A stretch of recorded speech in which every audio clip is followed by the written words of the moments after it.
Welcome to Blockchain Basement, our basement show for the basement dwellers, Twitch only. It's something new we're going to be doing here, exclusive on Twitch. We got some fun friends in the house today. This is actually the basement here at the Hit Factory.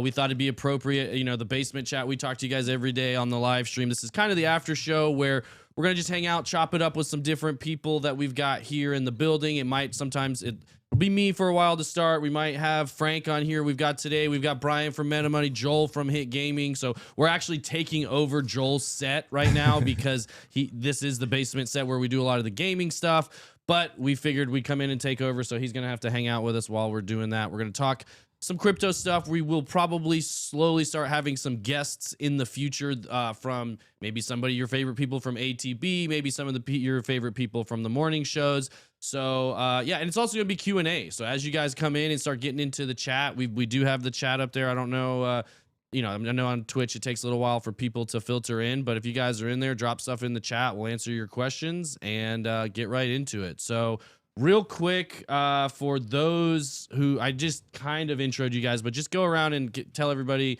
who may or may not know who you guys are a little bit about who you are, how you got here, and what you're passionate about. Starting with Mr. Candles. Hello, my name is Frank, or otherwise known as Frankie Candles, and how did I get here? You mean like how did we get here at Bitboy Crypto? Yeah, like how are you in this basement right now? Yeah, so pretty fun story. They don't let him out. That's how. Yeah, this is actually my home, guys. But no, yeah, I started off watching the Bitboy Crypto channel. Was always into crypto. Watching Ben and TJ's morning show. Was a big fan, and then just sent out a cold email and asked them if they needed help with anything. Started off helping out with video production. Obviously, always a crypto advocate. Always loved trading. Stuff like that. So when they wanted to start a trading channel, they figured who better than Frankie Candles, and here I am, super happy to be here for sure. Awesome. I'm happy you're here, bro. And Joel. My name is Joel. I run Hit Network Gaming. I'm here because of you. We started Young Dumb Gaming like forever ago with Brian in your garage. Different basement. Yeah. Different basement. Yeah, pretty much. Don't watch any of that. You should watch it. It's funny. We like bolted your TV to his door. Like it was scary. But you said, hey, you want to recreate that, and here we are. Yeah. And now we got another show. Let's go. Yeah, basically Joel is our resident gamer. He's knows a lot about regular mainstream games. He's learning about Web3 games and kind of exploring Web3 gaming as it's kind of coming to life, so to speak. So he's more on the beginner side, which is why part of what we want to do on the show, we want to have a mix of people that have been in crypto and Web3 for a long time, and maybe some new people to ask some questions that people at home may have. So is that chat that's on the screen there the right chat, BJ? It might be. It might be. Okay, because I haven't seen any chats yet. You can open Chatterino and see if that it'll just pop up on top of that one. I just didn't know if anybody's in here at all. Nobody said anything. Nobody said anything. Awesome. All right. They don't love us. Well, they don't. It's all right. They don't know. This is a new time, so this is good practice for us. But part of the reason we're doing this is in collaboration with Twitch, just so you guys know. We are part of a group that's trying to help grow crypto on Twitch. The other people in our group, Evan Aldo is one of them that you guys should all go check out. Has great content. The Crypto Weatherman, Tim, and it's Joshua Jake, which, obviously his name's Joshua Jake. So they're all in our group, and then as well as us. And so we will be rating them. We'll probably have some of them on for interviews and kind of help you guys get to know them a bit, but they're all really. Oh, I see there. Bitboy Crypto said send nudes. I see that. That's probably BJ. Definitely can you BJ. come on? Allegedly. There he is. Allegedly. There he is, baby. So, and BJ, tell them a little bit about your background. BJ is our Cardano staking pool operator, big Cardano, and he loves XRP. Oh God, you're throwing me under the fire there. Yeah. So I come from a production background, doing a lot of stuff with like Magic the Gathering and whatnot. And obviously those live events stopped. And during 2020, I was watching some crypto YouTubes on one screen and anime on the other. And I slid into TJ's DMs. Heyo. And he was like, hey, come hang out. Yeah. Anybody that goes by their initials is fine by me, especially if those initials are BJ. Yeah. And then Brian, tell them about yourself. Here comes all the emails and DMs, just FYI. My name is Brian. Man, been in crypto since really hard in 2017 when me and TJ are like, this is going to change the world. Right now, to anybody? It is a little. Hi, my name's Brian. Hi, my name's Brian. I have a crypto. problem. Come on, join us. I'm a crypto addict. So that's the fun thing about the basement. You never know who's wanna going to come show sit up. So down, we've got a new guy going to be squeezing into the between couch. me and Frank. Hop in there, baby. A to the Boom. J. Hey. Front and center. Oh, Are you came at allowed the to use perfect AJ time. as your your name as well? Yeah. Is So that fine? So here's another initial brother here. We've got AJ. So anybody, like I said, goes by their initials, whether it's BJ, TJ, AJ. Those are the ones we like the best. Right? We need an HJ. An HJ. Hey. What about ZJ? Remember that? No. All right. Sorry to cut you off, Brian. Go ahead. No, you're good. I mean, he walked in, Meta Money. You guys may watch some of the content that we do. But all metaverse, Web3, how is NFTs going to change the world? So love talking about it every single day. Is that microphone going to be able to reach to the middle of the couch? One of them should. There you go. Whoa. Hello. Tell us about yourself, AJ. Hi, my name's AJ. I'm a writer here at Bitboy Crypto. More recently, I started doing some of the 9 PMs and stuff like that. And I'm having a lot of fun being on both sides of the camera. I enjoy them both equally. And it's just great to be here. This building is full of just the most amazing, passionate people in the industry. And I am literally blessed beyond belief to be here. So, Awesome. What's up? That's quite the intro. Yeah, AJ, one of our main researchers and writers. He is in these stories all day, every day. He helps with a lot of the titles and stuff like that. So he's got to have a vast range of knowledge when it comes to crypto, blockchain, and all that sort of stuff. And that's part of the idea here. We're gonna have somebody from the research team. We don't have anybody from the NFT department down here today, but in the future we'll have NFT department, research department, macro, and just people that have general crypto experience. And then of course our resident trader Frank, when he can join us, he's always working pretty hard. But let's jump. I did pull a couple stories today. I wanted to kind of kick around with you guys, hear your thoughts, hear your opinions. These are things that we didn't necessarily cover on the morning live stream. So these are just kind of what I looked at this morning that I thought was interesting.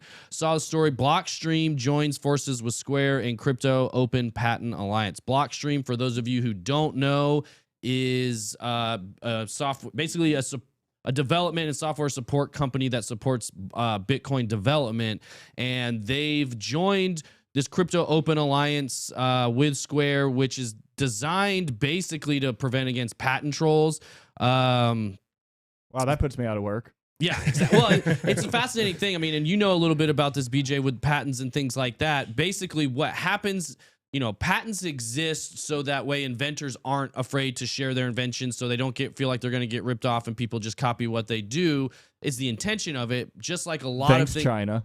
Yeah, just like a lot of things in government, the intention might be good, but then as time goes on, the application ends up being not as good. So right now, I think in here it says there's as high as 90% of all patents are being used offensively rather than defensively. They're used to patent things, sit on technology, and then just if anybody tries to do it, you have to pay us to license this, you have to get it. And so it stifles innovation in a lot of ways. So the way you would see that, say, in Bitcoin or blockchain would be, say some of these big banks can come out and see applications of blockchain and they can patent things and then make it illegal for other people to use those patents without having to pay them, and just so they can continue to operate the way they've been operating and stop competition. So, well, the worst is one. So when you're applying for a patent, you essentially put in what are known as claims, and when you can get those super broad, if you're just like, oh, I'm going to patent, the first cup, and instead of being like, I need a cylindrical device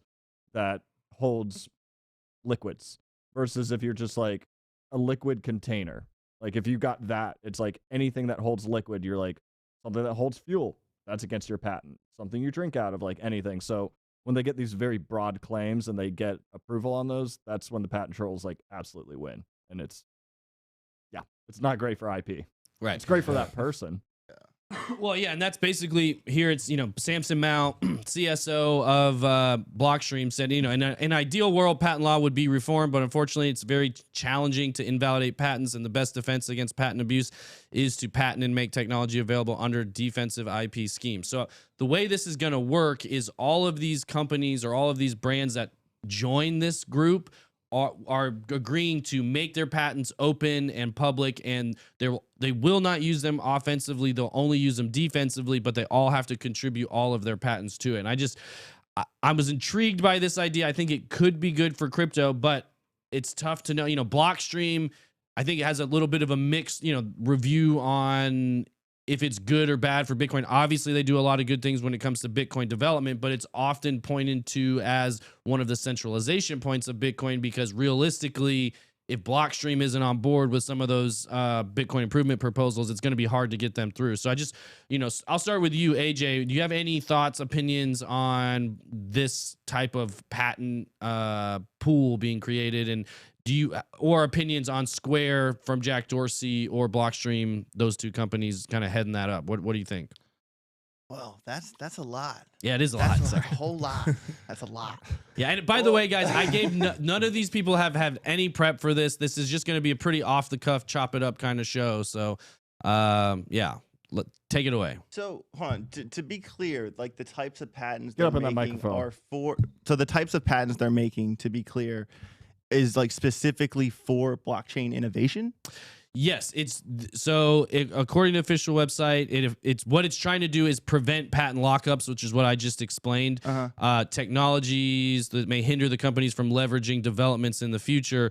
The alliance requires all members to sign a legally binding pledge to make their cryptocurrency patents freely available and not use them against anyone except for defensive purposes, in order to ensure that the innovations can be used without fear of litigation. That's the premise. Okay, so it's one of those things where like good enough ideas that will rise to the surface will probably find a way around that anyway.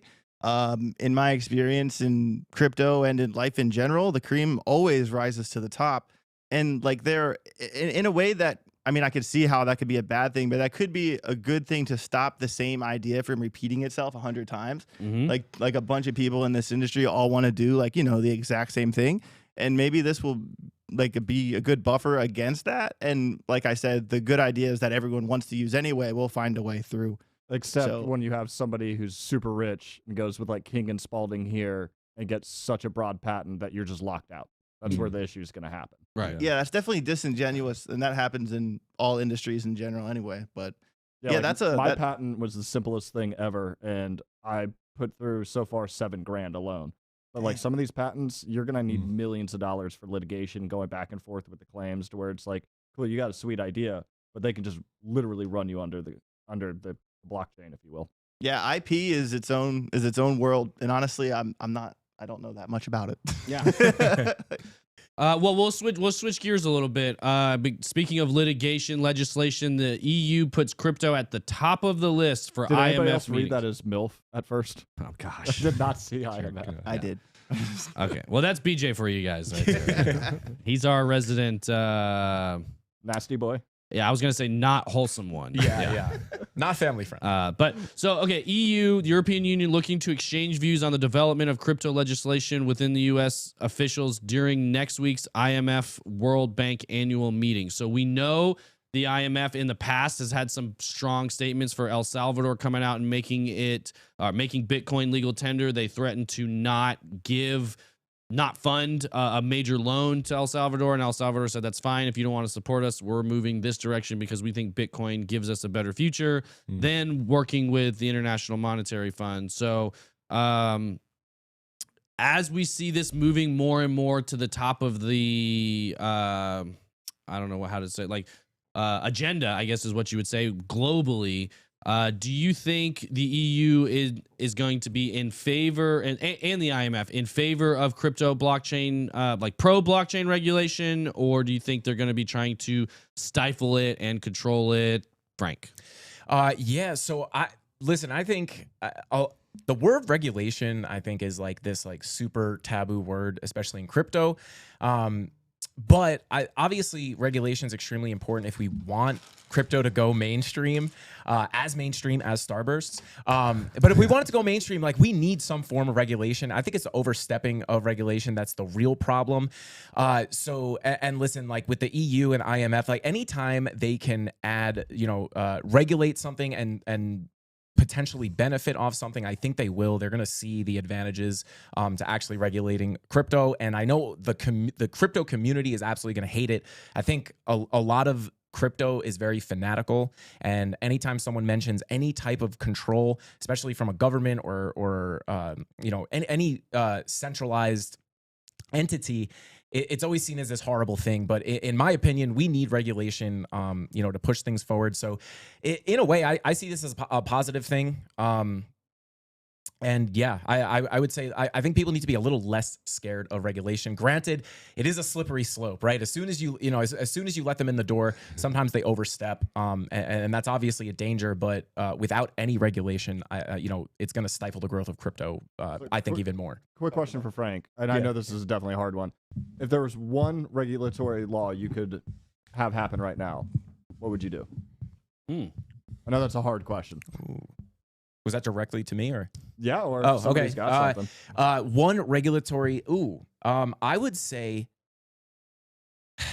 I don't know if this would really be regulation, but I would say a way to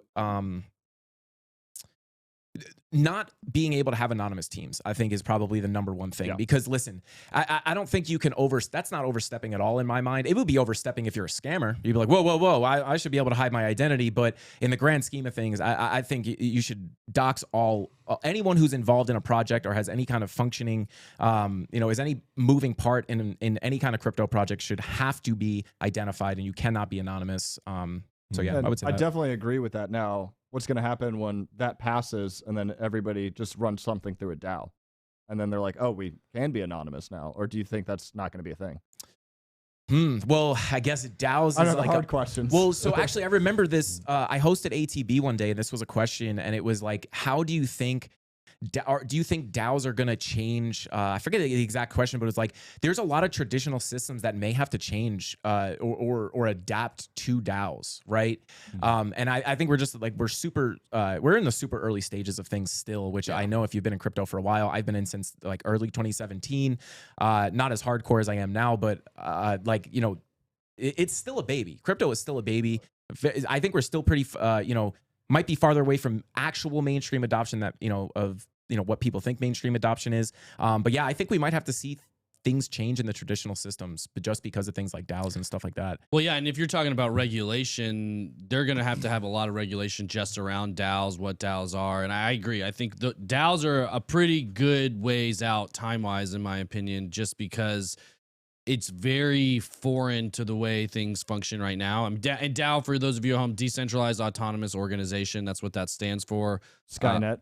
Yeah, exactly. Yeah, I didn't know that. The CFTC has a case against a DAO, the UA, how do you pronounce it? I believe they do, yeah. I mean, there's OOAKI?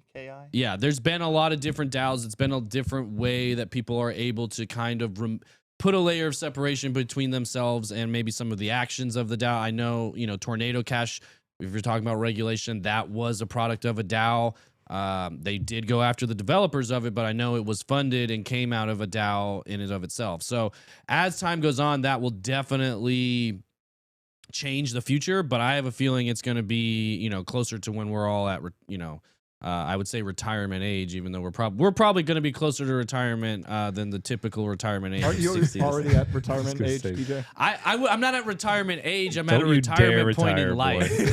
Don't you TJ's dare. already there. Yeah, it's just we're just here hanging out with our friends, right? Like why would you retire from talking about things that you love, talking about things that you're passionate TJ, I'm about? calling Shows you the out. passion. You're wearing Crocs right now, right? No, I'm not wearing Crocs. He doesn't even have pants on, bro. I can't.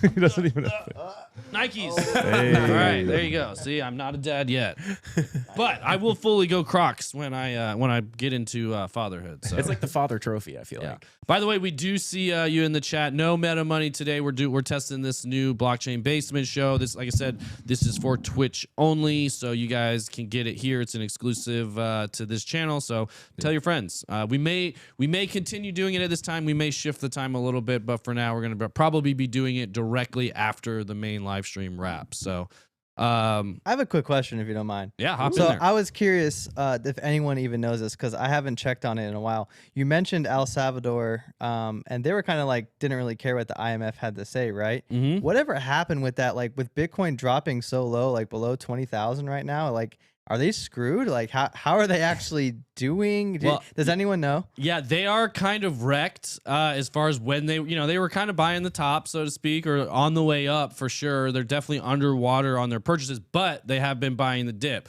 So I would say that experiment's going very interestingly. Obviously, they've got Bitcoin Beach down there in El Salvador that's attracting some tourism.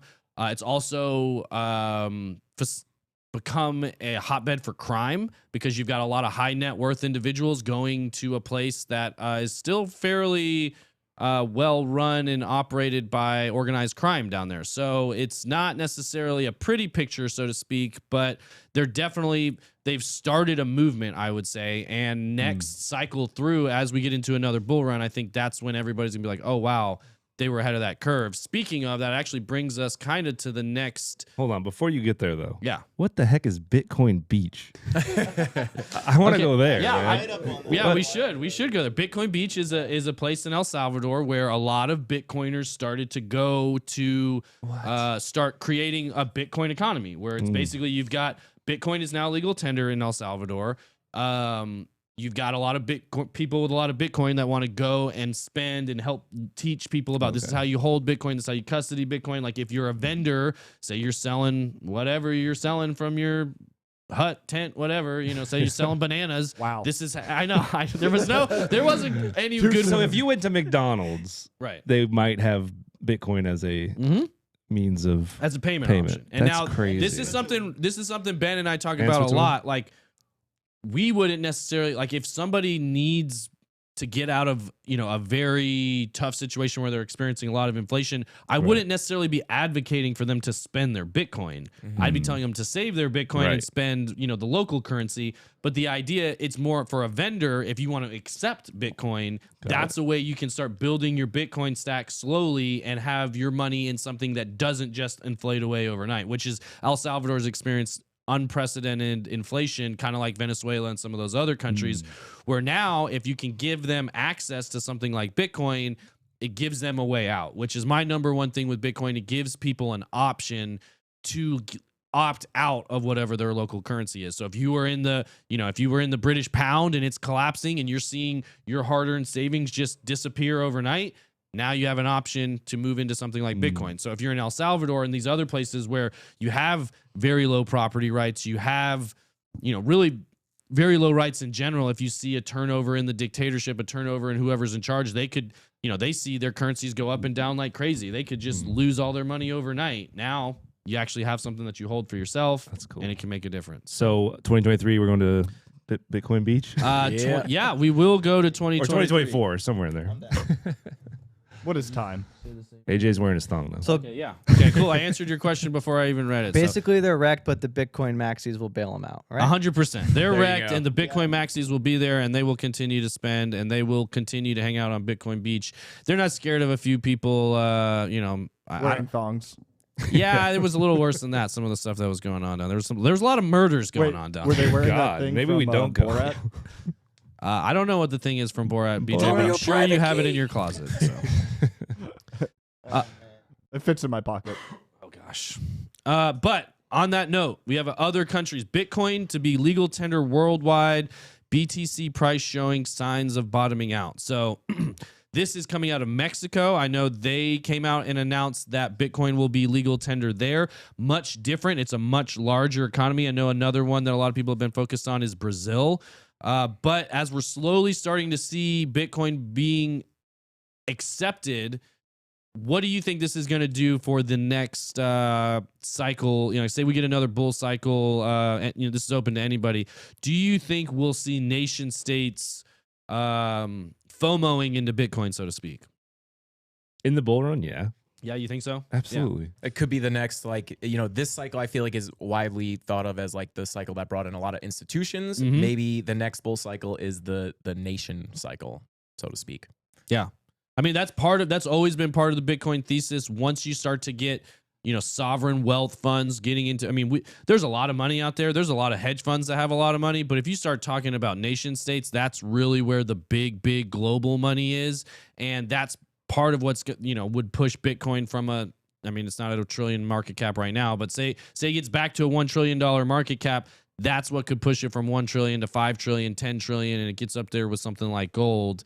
I was going to say gold, and this was almost a question for AJ, because it's like you do have Russia and countries like silently buying gold right now. Like, do we know that they're not like silently OTC buying Bitcoin? Well, hasn't Russia like changed their stance on Bitcoin like 100 times this year? Yeah. I think so. And also, you mean like, China? I mean, not Russia? just Bitcoin. I mean, China? oh, I thought you said Russia. No, Well, it was a joke because they both keep doing it. yeah, okay. No, but like my piece on this is like I touched on this in the 9 p.m. a little bit, is that like, America just hit $31 trillion in debt for the first time yesterday. And at the same time, like, we're hiking up the inflation. So we have to pay even more money when we pay what we owe back, which is just ridiculous. Like from the interest hikes, now we have to pay an additional $1 trillion back on top of the $8 trillion we racked up since 2020. So it's just like this double-edged sword of us trying to get our money thing right. And meanwhile, like Bitcoin just put in a 7-year high for their accumulation rate. So it's just like, like maybe, I don't think any one country should be like the world reserve currency. It's kind of not fair for every other country to like be under like another country's foot. And if a crypto became the world reserve, it would be an even playing ground for everybody. And that would be their foot, but also carrying their burden. Yeah, exactly. And it's just like, how much of our debt like do other countries own? And and like in the past, normally like a country is the world reserve for like 100 years at a time or something like that, and America has been it for like 70 some years or 80 some years or something. So it's just like, I kind of feel in my lifetime I wouldn't be surprised to see that change. I think that's likely as well. I agree with that. Yeah, no, it needs to change. It's definitely a problem. It's time. It's a problem we're experiencing in the world right now. I mean, we're seeing it across the board. A lot of people, like, if you've heard the expression inflation is theft, we in the United States and, in the EU and major economic countries, like, we're a little insulated from it, but especially here in the United States because we have the global reserve currency.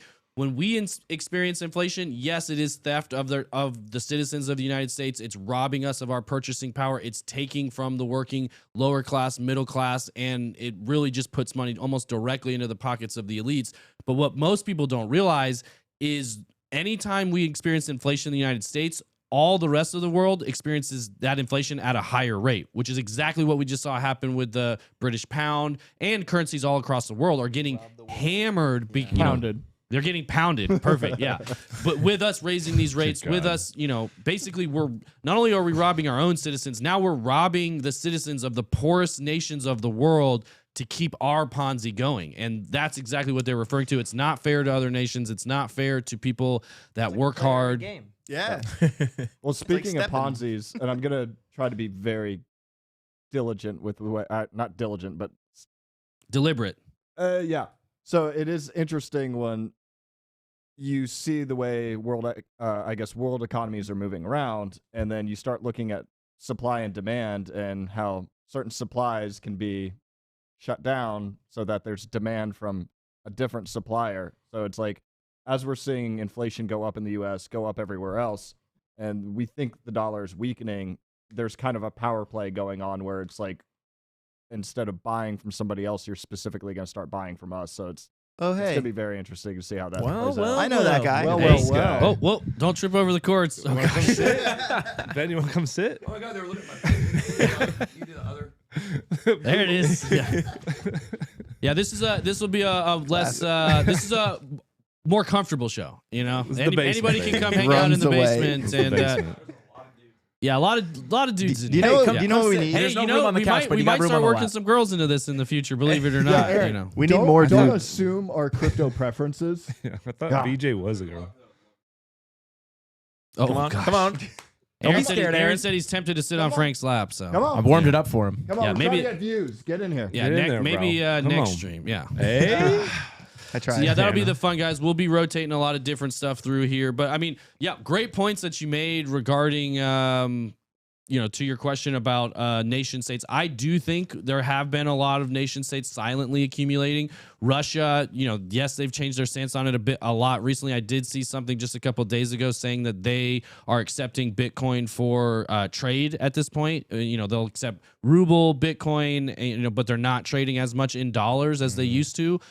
So I think we're going to start to see that more and more as these nations start to accumulate. I would not be surprised one bit if a lot of Middle Eastern countries have, whether they're involved in mining. We know China used to have the #1 hash rate for Bitcoin, and that since has kind of dissipated their miners to Kazakhstan and a few other places. But you all know that's going back to the CCP and some of those, powers that be, I would say. So I think we are seeing some nation states accumulating, but how much and at what level, will be interesting to find out. So Didn't a story just come out today that banks have $9.2 billion of exposure? yes, That's great. Yeah. I mean, it's not, out of everything, 9.2 billion isn't that much, but that's a good amount. That's pretty good. That's a good start. It shows that start. they're involved and they're not afraid of it, and that they know this is going to stick around. I know when early on when I was in crypto, it wasn't that early, 2017, 2018, 2019. So there still had, in my mind, there was not much doubt, but there was a small thing in the back of your head that said, what if this doesn't stick? What if this doesn't stick around? And, I'm chasing all this stuff, and, it does. Everybody tells me I'm crazy. Everybody tells me it's a Ponzi. What if that's true? At this point, I feel like there's no doubt in my mind. It's almost impossible to deny that Bitcoin, crypto assets, digital assets of all different kinds are here to stay. They're going to change the world. They're going to change the way we operate. They're going to change the way we transact, the way we do business. It's not going anywhere. So, and to me, it's clear as day at this point. So now it's just a matter of, I've got that conviction. We know there's ups and downs. And this is something I shared, I think on Twitter or Instagram the other day. It was like, sometimes you guys just need to forget all, sorry, Frank, forget all that TA, forget all these indicators, forget all these volume profiles, forget all this crazy metrics that you hear every single day, and just step back and say, wait a minute, Bitcoin's down 74% right now. I should be spot buying in 2023 and spot selling in 24, 25. Like, it's just pretty straightforward. We know it's cyclical. Buy near the bottom and sell near the top. Don't overthink it. It's not going anywhere at this point. It's been the best performing asset in my lifetime that's ever been on the market. So just buy a little bit of it, not financial advice. And plus, I'd rather have the ups and downs of crypto than the down and to the right of fiat. Yeah. That's I'll pull that up real quick. That's a super famous chart. Just the USD buying power. Can we not chart? I don't think we're going to get DCMA strike for playing Morrissey with how depressing this is about to be. Yeah, it is bad. Let's see. I love how it was $1 too. Yeah, there you go. The rise and fall of the dollar. How does that chart look? So here we go. But back here, now we're down. But Bitcoin bad. 98% of the buying power since 1913, which was the re-implementation of the Fed, which... Fun fact, for those of you that don't know, we have actually abolished the Fed from our system 2 different times. This is the 3rd iteration of the Fed, and one of the 1934 and then 1971. Definitely 71. No, that's not the Fed. That's when we broke the gold standard. So we've had the Fed since 1913, but before 1913, we had a Federal Reserve Bank that we had gotten away from early on. And it was, I can't remember which president brought it back. And his quote right before he died was, I've sold the people down the river, and this is the worst thing that I've ever done, and I'm not proud of it at all, and I'm sorry. When I brought the Fed back in 1913, I wish I could pull up the exact quote, but ever since then, the dollar has just slowly eroded the buying power, and that's due to printing more supply. Yep. As the supply increases, not relative to the demand, you're just going to slowly lose buying power, and that's what we're talking about all the time. That's what causes this inflation. So yeah, I have one more story to talk about that's NFT related, but if you guys had any other subjects, questions, if there's anybody in the chat that has any questions that they wanted to throw in there, we'd be happy to get into it. It should be more of a Q&A, or if any of you guys had any topics, anything that was on your mind from the news today. AJ, what was the top story you saw today doing your research? Yeah, definitely the all-time high numbers for The hash rate? national debt. Oh, national For debt. national debt. Yeah. I mean, the macro plays a really big deal. I mean, Frankie and I and everyone here, we do a lot of crypto trading and watching the DXY, watching Bitcoin dominance, watching Tether dominance. All these things matter when you want to open a position, if you want to go long or short. And, you know, it's a double-edged sword right now. And, you know, there's a big argument for have we already hit the bottom, or you know, are we going to 11K like Richard Hart said? Yeah. So, you know what I mean? And it's just one of those things, like, it seems so obvious in retrospect, but like when you're in the moment, like right here, right now, like I honestly can't tell you if the bottom is in or not. All I know is that I can just absorb everything I learn every day and make a good decision today. And that's really all you can do. You know what I mean? Well, I can tell you the bottom isn't in for the US dollar, and that should scare you. Facts. Yeah, really. Facts. Well, I mean, and that's, I mean, what you said is good. Like, it is tough to call if the exact bottom is in. And to be fair, you don't know the exact bottom was in until it's passed, right? Until we start going back up and we don't retouch those levels. So I'm going to kind of put you guys all on the spot, and then I'm going to say what I'm doing specifically. But we all buy, sell, trade a lot of crypto here. I know we're big fans of, we've talked about DCAing a lot, and I would recommend DCAing around these levels because we even if we're not at an exact bottom, we're near a bottom. But I want to hear from all of you guys on the couch and BJ. I don't know if you buy crypto. Do you buy crypto? I Do do you know now. what crypto is? You know, okay, You well, have to we'll do start- now. We'll start with Joel. Dude, was I'll the- say this. When was the last time you bought crypto, and what was it? It was $100 of ADA like last Hell week. yeah. Last week. Nice. Okay. But dude, we went to LA a lot for Yeah. Young Dumb Crypto, me, you, Brian, and we filmed, you know, I would film you guys and I was just like, these nerds. Like these nerds. And then all those nerds are not nerds anymore. They don't look like nerds anymore. And yeah. And so yeah, of course I'm buying. Like I'm not dumb Okay. twice. So Frank, when was Just once. when was the last? Are you buying right now, or are you waiting for the bottom? Yeah, no, I am 100% DCAing in right now because, like AJ was just talking about, listen, crypto YouTube, everybody wants to hear up or down, and we're just at a point right now. We're at a critical tipping point where, you know, if we break the lows we're at, we're going lower. But the bottom line is if the bottom, there is a potential possibility that the bottom is already in, and if that is the case, and we are not, and you're not buying in at all, and you are waiting for those lower lows, and they don't come, you are going to be buying on the way up, and that's not the position you want to be in. It's much better to buy at these prices, and then if you get another leg down, buy some more. Just like everyone was waiting for 100K, a lot of people didn't sell. It caught a lot of people off guard, and you know, you don't want to be stuck in that situation. So I am DCAing at these levels. Last, I do have a bunch of KuCoin DCA bots running right now. So I buy XRP, I think, every other day. I buy Bitcoin every week. But yeah, I think XRP was the last thing I technically bought. All right, Nice. AJ. Oh yeah. Remember last week when we got paid? Yeah, Well, that's Algorand now. Algorand. Okay, yeah. Everybody knows AJ loves Algo. AJ lives here. He doesn't even pay Yeah. rent. No, I'm just kidding. He sleeps in the basement. This is his couch. I do come on the weekend. Yeah. Brian.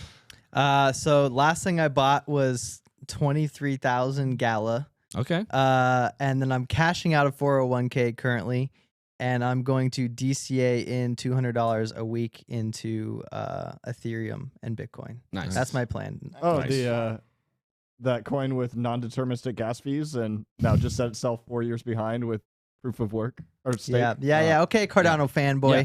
Yeah. I'll buy you some mean, you mean Cardano that too. coin that's been outperforming every other crypto on the market for the last since its inception, basically, and has incredible That was returns. a terrible movie. Okay, that's all I'm saying. Inception. Oh, I liked Inception. What are you talking about? You would. It was good. Yeah. Chris Nolan. No, okay, so I'm also buying right now. I've bought my last purchase. I bought a lot of Bitcoin and Ethereum in the last few weeks. Basically, for me, anytime we're under previous all-time highs, which in my mind, you know, just roughly 1,400 for Ethereum and 20,000 for Bitcoin, like that was the all-time high of the last cycle, not this past bull run, but the 2017 bull run. So anytime we're below those numbers, it's pretty good range for me to buy, even though I think we could still go lower. we're low enough for me to be buying. I've accumulated a decent amount of Bitcoin, a decent amount of Ethereum, but my actual last purchase, I bought some Solana at $30 just a couple, I don't know if it was a few days ago, over the weekend, something like that.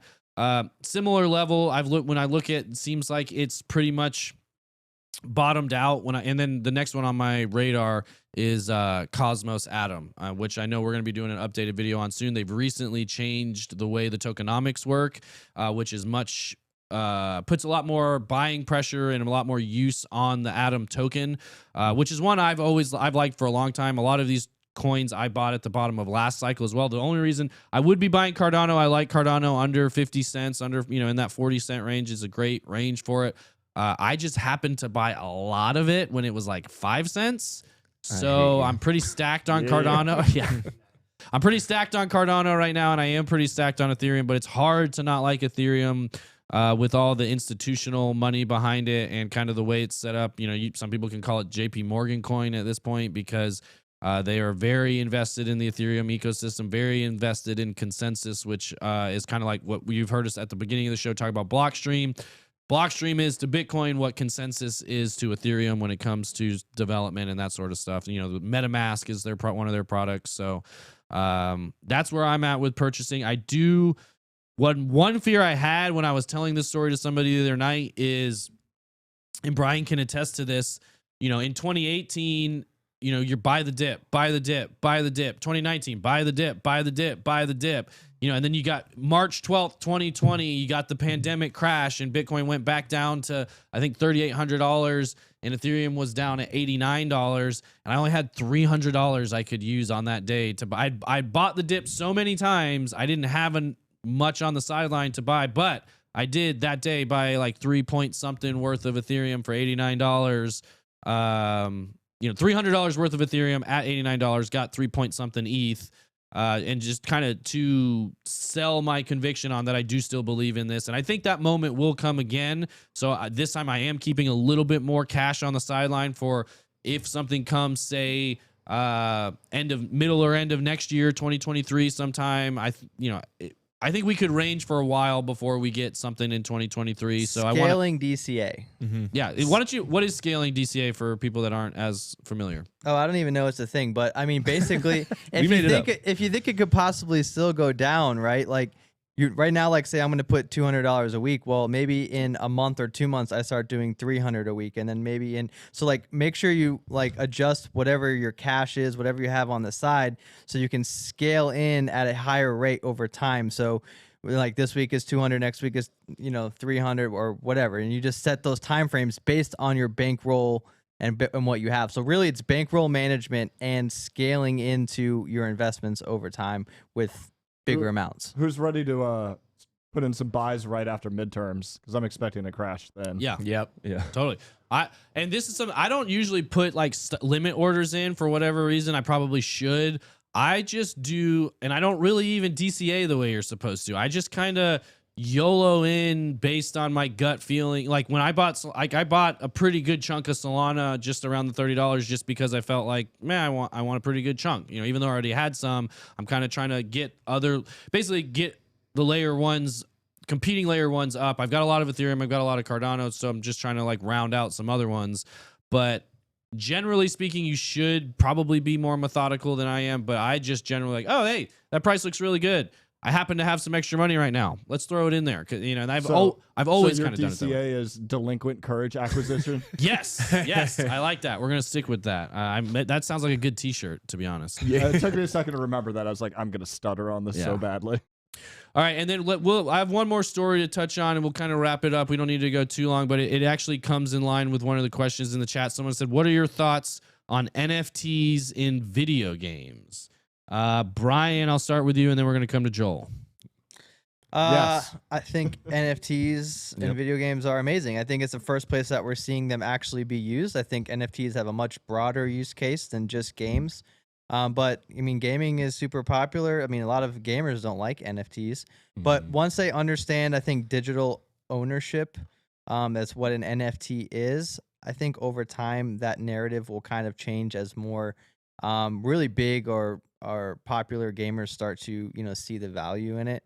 Can we have a moment of silence for the fact that they'll throw away money at a skin, Yeah. but Yeah. scoff at the Yeah. idea of investing in something that's probably sellable down the road? And even if it's not, you threw away your money anyway. Yep. So 100%. I will But say NFT this though. bad. Gamers have not, they don't scoff at skins. Like CSGO has been doing this forever. You could buy on the market a skin, and if it's a knife that's worth tons of money because it's rare, you could sell that skin. So it's basically an NFT. They've been doing this for a long time. It's just like when they hear the jargon and stuff, they don't understand it, and they're just like, "Oh, this is like insane." Like that was me. You're a nerd, like whatever. But like when it comes to like Fortnite, Valorant, like all these, I've spent $600 in Valorant skins. I would spend $100 on a skin that like a limited people have, like amount Has of that people helped your have. KDA at all? Shut up. Spoiler. No. But no, but that's the thing. Like CS:GO has been doing it forever. But the thing is with and- CS:GO, can't they just like reprint old skins whenever they want? Like there's nothing in a contract that says they can't like right. bring back an old one. Like so you had a one of Totally. 100, but now they're like, oh, They let's don't do print that, I don't 900 think, more. But yes, they could technically Well, ruin yours. and that's the main difference is it takes the control away from the platform, right? Right. Of like CS:GO or the publisher. Like if you create these NFTs and it's one of 100 or one of 1,000, right. that's it. Well, I mean, I guess an NFT creator could put more out there as well. But you think could, about but it. it would be like kind of Different, right? preset, you know, like you could set that up in the contract. Think about GTA 6 comes out, right? And you like this caddy and it has this sick look on it, and you're the only one to buy it, and it's $300, and you're driving around GTA Online and showing all your friends. That's where they need to do it. That's Well, and think That's about gonna sell, you also baby. have you can go ahead, hop in there. I was gonna say until an NPC blows up the caddy, yes, that's and then true. your NFT gets burnt off the market, and then the price goes up for the rest of them. Right. Well, I mean, and I think that's True. the piece that's the most interesting, and what I get I'm not a big NFT person, especially when it comes to buying NFTs. I like to sell NFTs, and I think that is a big piece when you're talking about video games, when you're talking about user generated content within video games, when you're talking about player quests and skins and things like that. When you can create an opportunity for the players of the game to contribute to the game, but then to get compensated for their contribution, I think Totally. that will change gaming forever. It's just going to take some time. Yeah, it's like, so look at basically the- you're saying NFTs could just be like a bunch of mods that people create, and there's a value set on that by how much effort somebody kind of put into that mod or that skin or that game mode or whatever it is. Correct. And a lot of people, I mean, the common reference that people use is Roblox, where you've got servers and you've got players that are creating these worlds that attract people, and they spend a lot of time in there. They spend a lot of resources in there. But the person who's creating it doesn't really get directly compensated for that in the most efficient way, and I think NFTs could change that. But real quick, BJ, speaking of NFTs, speaking of video games, and speaking of people that hate them, you come from the Magic community, which definitely despises NFTs, but also feels like a community that should it's right there. Those should be the people that get excited about it the most. Can you kind of touch on that a little bit without getting your hair set on fire? I mean, so let's look at what's known as the reserve list with Magic cards. So Black Lotus, there's only ever so many of those. And let's say the rest of the Power 9. And an alpha gem rated Black Lotus $250,000 card. But China can print that for 10 cents. Right. So it's like you've got all these people who are like, oh, I hate NFTs, but it's like, well, right now I can fake your card. And so you have the digital version. There's two different digital versions of Magic. There's Magic Online that's been around since the early 2000s, and then Arena. Magic Online, there is a aftermarket for being able to buy, sell, and trade cards. Thing is, there's not a finite amount of the cards. So I had this argument with people. I was like, what if they were NFTs? And everyone's like, Magic Online's been around. And like Magic Arena, you can't buy and sell at all. And that's the main one that they have. But my argument was with Magic Online, let's say they only made 1,000 digital Black Lotuses. Those are going to be worth a lot more versus you don't know the circulating supply. And with a lot of these assets, it's like scarcity usually increases price with demand. And I think that's a concept that they just don't understand versus they'll go buy something that could be worth absolutely nothing or throw money at packs of things that they don't actually own. So it's like that fallacy there has never made sense to me. Yeah, I agree 100%. And it just seems like a disconnect. And I think Joel touched on it. Like people hear the jargon. Oh, NFTs are burning the planet. NFTs are bad for the environment. So people As say, they're using the AC in their parents' basement. yeah, exactly. I mean, it We is know they're not doing laundry at least. No, it's exact. That's the real issue. Is it's all rhetoric designed around fudding the technology. I mean, it's the same thing people said about Bitcoin. It's the same thing people have said about a lot of different digital assets. But there's no truth in context when they're comparing the carbon footprint, so to speak, to of one thing to another thing without ever referencing anything for context of like what you're saying, AC, basement, lights. Like, you know what the carbon footprint of this show is, guys? Like, it ain't good. Look at all these lights. Look at all these cameras. Look at all this stuff going on. But side note, in case you didn't know, carbon is actually good for plants and trees, and it does actually create life, and it is kind of important for this planet. So wait, is organic chemistry all about the tetravalence of carbon and all the sweet molecules it makes? Right. It's almost like it's a cyclical thing. Like humans are supposed to create the carbon that the trees consume, and then they create the oxygen that we consume, and it's almost like it's a symbiotic process. What like, if we are just the NFTs for trees? Oh my god. I've been thinking that for a while. Deep. How about 101? All right. Well, we don't even need to touch on this last story. I think we've talked about NFTs enough. I don't know. We can check. I don't know if you can check over there, BJ, and look to raid anybody. I don't know if they're live right now or just. Let's see. Let's we raid can some even people. do this live. Let's see who we got. We can look. Evan Aldo would be a good one to look. Shout out to Evan Aldo. Yeah. We love Evan Aldo. Shout out. Yeah, he does. And then he would be Evan Aldo Crypto for you guys to check out. Crypto Weatherman and It's Joshua Jake would be the main ones. If they're not available, we can just go to the crypto category in general and see if anybody's streaming that we could Let's see. pop in and raid. If I just go in crypto. The thing was, it was shocking how much of it was in languages. Portuguese. Oh, really? So the top one we have, I don't know if this is a real stream. Wax NFTs Hangout was Sammy Snake 7. Sammy Snake. I Sammy kind of Snake. just want to raid this Sammy dude because I Snake feel 7. like he's gonna freak out. Let's do it. Yeah, we just had. Oh no, people dropped. We had 26 people in here. Now I'm seeing 15. So Hey, yo, stay for the raid, guys. yeah, we gotta stay for the Stay raid. for that Stay raid. for the raid. And we gotta get some. We Gotta gotta get share some that good love, outro man. music. Oh, we're just gonna raid this dude. This is gonna be hilarious. Sammy Sname. Woot. Sammy Snake 7. Here we Silver come. Valley. Here we come, Sammy. Let's All go. right, We're coming for warm that up in snake. there. But until then, do we say bye now? Because we hit this button, we go bye-bye. Bye. Bye. I think we might still be live. I don't know. I still can't get it out of my head that BJ